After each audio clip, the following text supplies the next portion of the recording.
एक कथा में सुनाता हूं। एक गुरुजी बैठे थे गुफा में, ध्यान कर रहे थे। इतने में एक शिकारी वहां से निकल रहा था।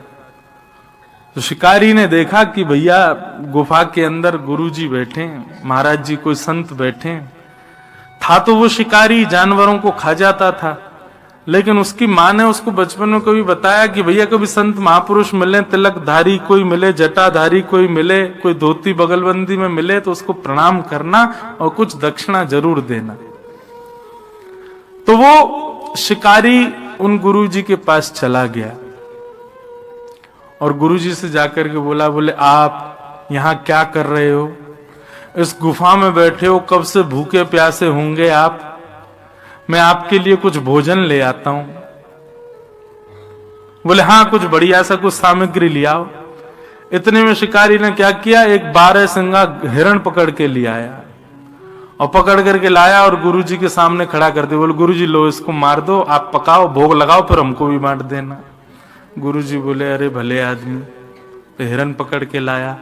लेकिन गुरुजी ने सोचा शिकारी है, शिकारी क्या समझे कि भाई भक्ष भक्ष नहीं खाना चाहिए।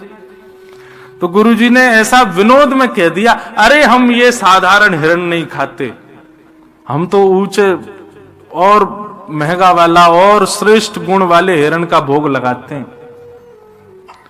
बोले महाराज ये 12 सिंगा है, इससे भी श्रेष्ठ कोई हिरण होता है? बोले हाँ। बोले जरा बताइए तो, आप जो हिरण बोलेंगे मैं वही पकड़ के लाऊंगा अब तो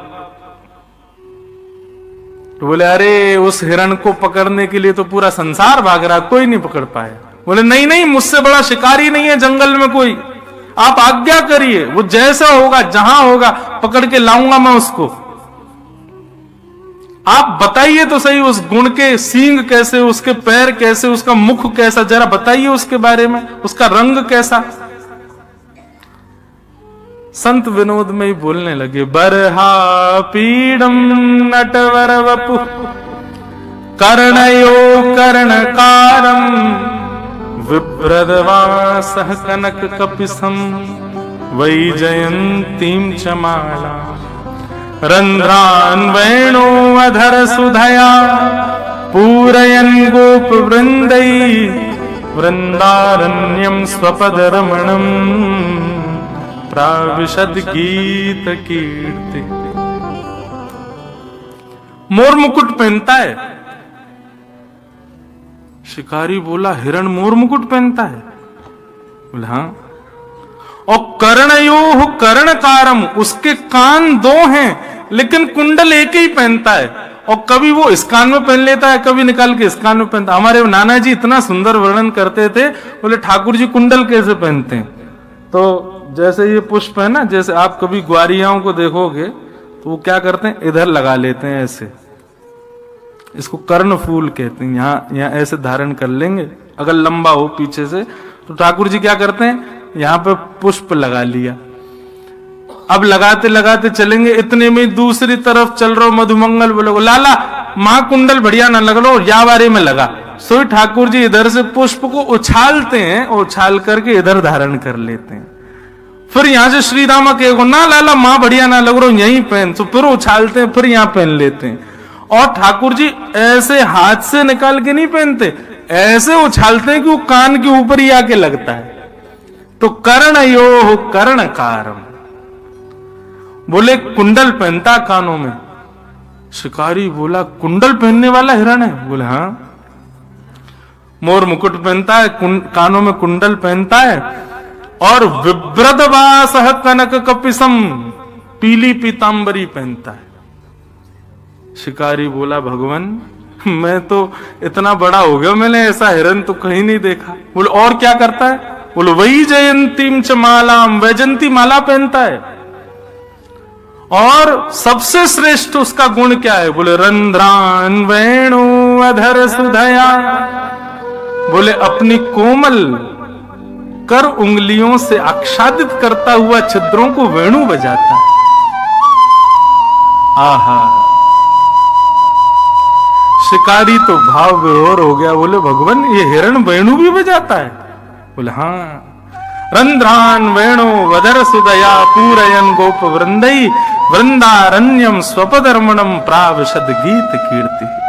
एक मतवाली सी चाल चलता है, टेढ़ी चाल चलता है, एक पैर के आगे दूसरा पैर नहीं रखता, तिरछा चलता है, ऐसी बांकी अदा में रहता है। हम तो इस हिरण के उपासी हैं, ये मिलेगा तो इसका भोग लगाएंगे। शिकारी ने कहा, गुरुजी मैं आपको वचन दे के जाता हूं, जब तक ये हिरण मुझको नहीं मिल जाएगा मैं भी भूखा रहूंगा। अब तो इसी हिरण को पकड़ के लाऊंगा, पहले आप भोग लगाना, फिर उसी का प्रसाद मुझको दे देना। अब गुरुजी तो अपने ध्यान में चले गए, बोले ठीक है जाओ जाओ तो अपना शिकार करो। लेकिन वो शिकारी तो बड़ा सीरियस हो गया, वो तो निकल गया महाराज, एक एक गुण लिख लिया था उसने।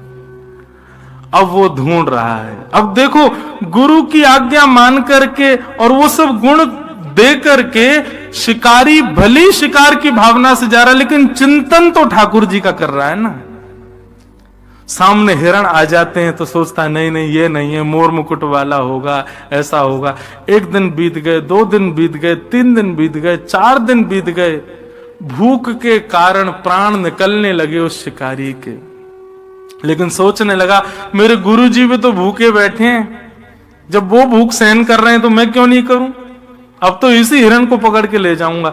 इतनी व्याकुलता उसके तन में आ गई, शिथिल हो गया, गिरने लगा, ऐसी स्थिति आ गई।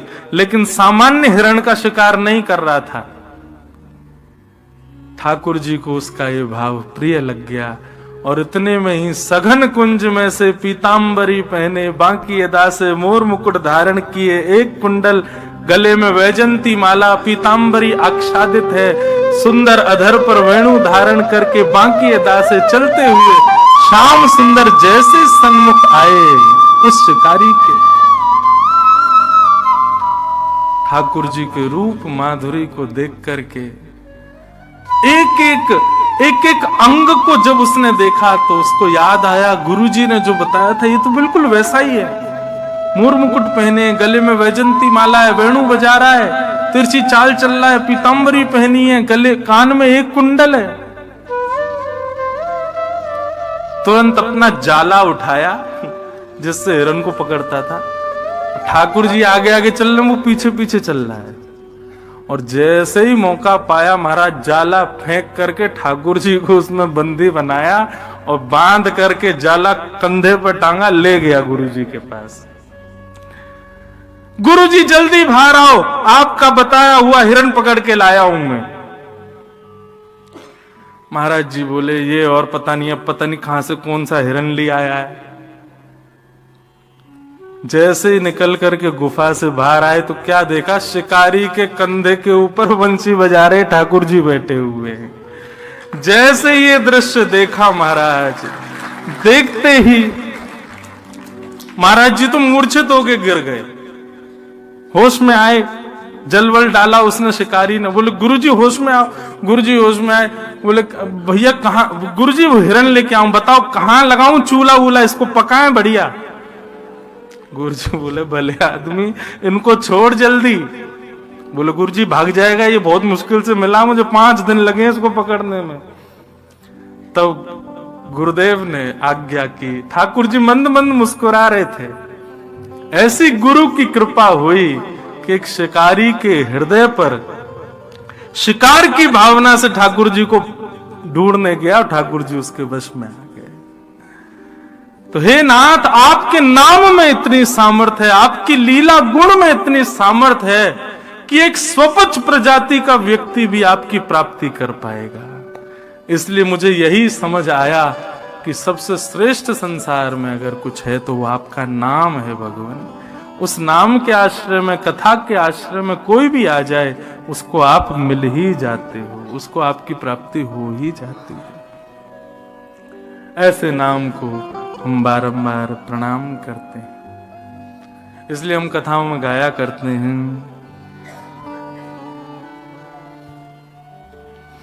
कन्हैया कन्हैया पुकारा करेंगे, लताओं में ब्रज की गुजारा कर